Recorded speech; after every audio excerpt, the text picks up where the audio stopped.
I stay with the heat even though I'm a sad boy. You better watch the way you breathe around me for that breath be your last boy.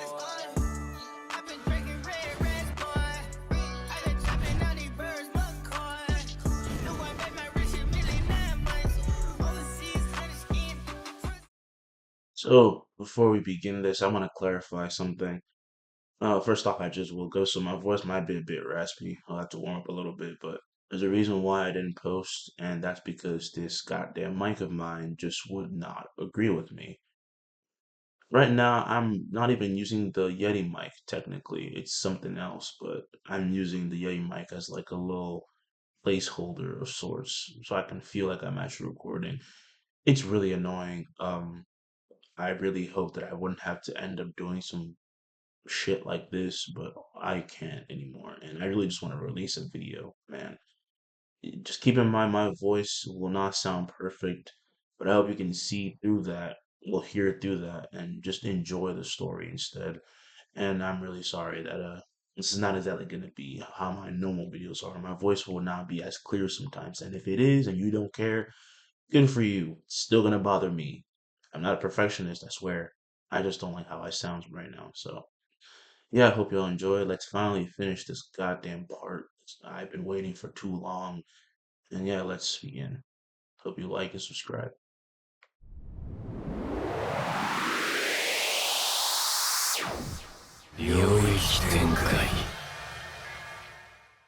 Both stand again, releasing their domains. Their radiuses reach far wider and are equal in size, but they use different strategies. As Sukuna instantly readies his fire arrow, Itadori meanwhile quite literally lights a blade as he leaves behind his domain he basically leaves it empty for now. But with his next step, he melts the floor and appears 10 feet from Sukuna, and both shout, Fuga. Sukuna's fire arrow nearly hits Yuji, who weaves to the right.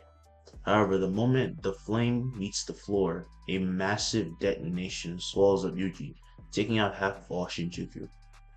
No one was able to see anything anymore, but in the smoke, Yuji was still able to use Fuga continuously, unlike Sukuna, as he chases him down, and his every hit melts through Sukuna's domain amplification.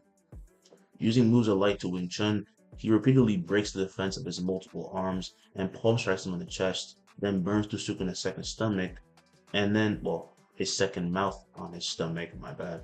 Then he goes for a backhand punch, but misses. This turns into an opportunity, though, as he dips down and strikes Sukuna with a manji kick in the neck, nearly reaching his bones as he melts through his flesh and muscles. Sukuna's domain amplification stops him from doing so as he pushes his leg away and then throws him on his back. The king with a massive smirk then stomps him in the leg as Yuji would scream while he feels his leg tear also due to the effects of cleave. Yuji would then reach forward with his arm, and he's still in pain, obviously, and suddenly Sukuna is pulled away towards a little box that then shatters, unleashing a clone that clobbers the king in the back of the head, pulling him back towards Yuji, who forces himself to stand while healing, and he throws another punch. Sukuna meets the sparks of black again and caves the floor in. Right as this happens, the smoke and dust begins to clear enough for everyone to see. "He got him," says Fushiguro. Kugisaki says, "Now come on, finish him." They're relieved that he seems to have the upper hand now. Honestly, they just can't help but be on edge, because the only one they counted on to even last this long was Sukuna with Gojo. But Toto says he has the perfect chance to end this. Just then, however, Itadori loses his flames. It's too early.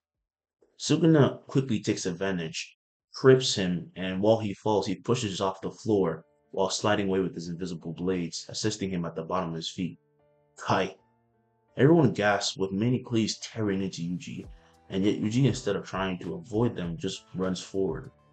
That's because he doesn't take that much damage since he and Sukuna possess the same type of technique, and Sukuna's output has lowered due to Yuji's soul strikes. He's also severely injured and can't even heal anymore. Quite the reckless strategy. Good bluff, but I'm pretty sure the only one being reckless here is you. He disappears with incredible speed, and in a flash grabs Sukuna by the face before slamming it to the floor, as he screams, unleashing his own version of Dismantle, which tears through his entire body and soul. Sukuna would then try to grab him when his arms are held down by clones.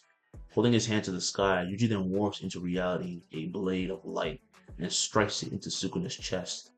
The king's body convulses and bulges, shivers even, as his shrine would begin to crumble. Yuji gets off of him, as do his clones that then shatter. The cycle of curses can just die with you instead. Sukuna forces himself to stand as he tries to grab the blade out but cannot, and realizes that this weapon is forcing him to die. He falls back to the floor, now being on his knees, as he bleeds from his mouth. Like a statue, his body quite literally begins to shatter and tear apart, as he slowly looks up seeing Yuji, who spits out some blood. I was gonna give you a chance, but it's not worth it for someone like you. Just stop. It ends here. Hiding from afar, Ryomen, who was instructed to not interfere, would now be getting ready to take charge at the exhausted Yuji, who literally begins to fall. Her hand rises and becomes encased in ice. In between them, there's a distance of about 1,000 meters, but Yuji, as he fell on his ass, turns quickly, seeing her behind a wall. Ryomen stumbles back when they're suddenly warped away, as we see a clone behind her hold a thumbs up, which the original Yuji, who responds with his own before looking back at Sukuna. It was fun. You fucking brat. He then turns to ashes on the floor. As he sits up with a quickness, Yuji finds himself in his room alone. The sun is shining brightly enough to blind him, and he will get ready before heading out to see everyone, having a meeting of sorts. Similar to the one they had before this was all put in motion, except everyone who they had ready to jump in, including Miguel, LaRue, Hiruma, and of course the main man himself, Gojo, were present. And a nice nap, huh, princess? That's Kugisaki. Hey, since you're all here already, I've been wanting to do something. It's been a long time coming. This piques everyone's interest, but they find it has nothing to do with the current state of Jujutsu society, but it is merely a funeral. He had Tengen help him with creating a casket covered in a barrier, and they buried it in a garden nearby. One by one, everyone went and said whatever they needed to say that they didn't get to say to Nanami.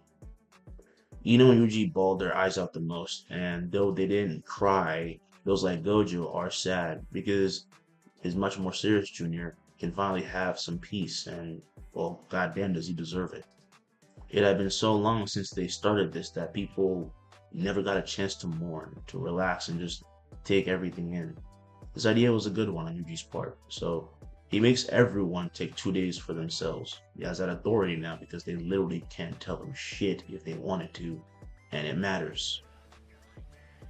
We'll go to Kugisaki's room. In runs Junpei Yoshino. He has CDs in hand. Alright, I found them. Let's get this marathon started, says Yuji. If you idiots put on human worms, I swear to God, says Kugisaki.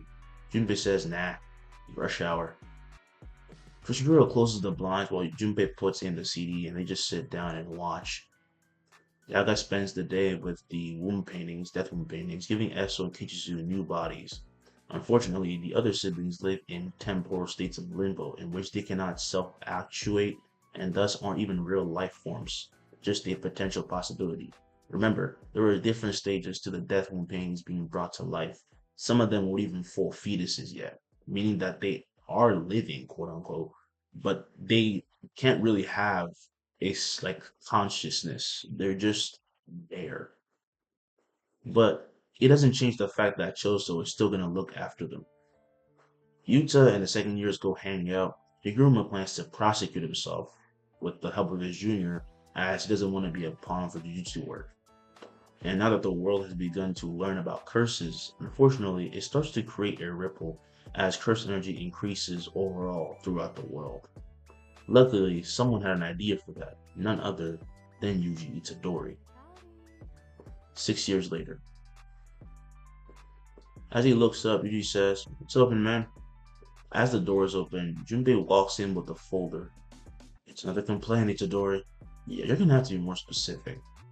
"So the hunters have been saying that there's a lack of funds for cursed tools. The mortality rate's been climbing in Shinjuku." "Shinjuku, oh. That brings back memories." It's May doing some bullshit again. I'm taking care of her by the end of the day. I swear she's like a leech. What else? "We have new tryouts for 6-star hunters in about 30 minutes. You want to take the company car or..." And he's gone. We then cut to Yuji as he flies through the air at blinding speed, dodging building after building, and being noticed by civilians and hunters alike. A few things have changed in case you haven't noticed. As Gojo said, grades wouldn't be able to specify hunters anymore, so Yuji let him choose not only the new system, but the new name for sorcerers, which is hunters. There are up to 10-star hunters with extreme variability in experience, strength, and technique. Now, upon arriving at the testing grounds, the crowd of gathering participants are told to make way as Yuji respectfully walks by and begins to be recognized by them. It's him! Oh my god! They said he beat a supreme grade curse when he was just 15. The other battle destroyed all Shinjuku. Wait, he's observing us? By the way, supreme grade has a different meaning now. It's nothing like it was before. Sukuna was literally just ahead of his time, so yeah.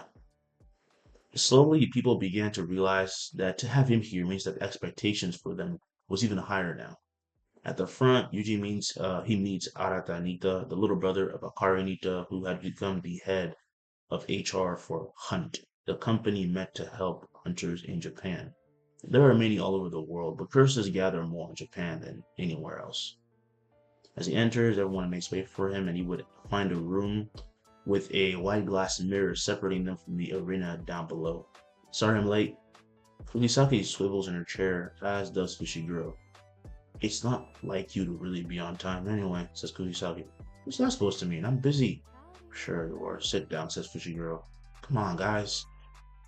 As he takes a seat and they talk, their voices become quieter and quieter.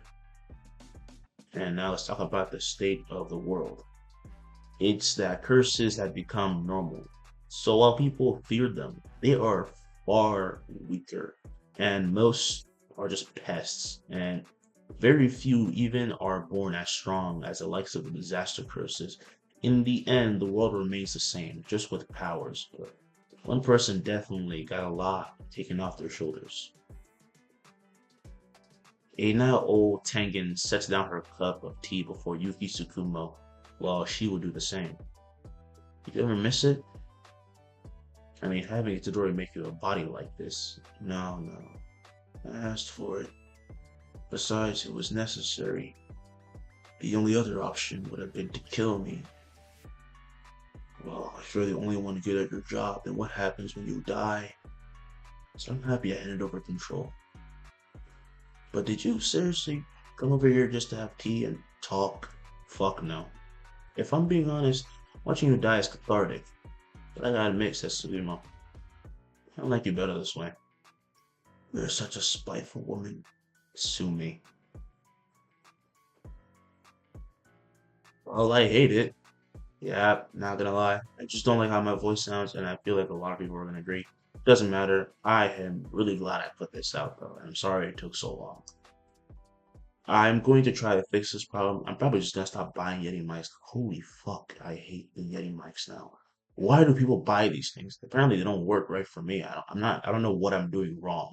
They just sound like absolute crap, and it's really getting on my nerves. So I will post again, but I'm really trying to figure this out. Anyway, if you enjoy, like and subscribe, and just have a good day. Yeah, have a good day. Stay safe out there. Peace. Gone.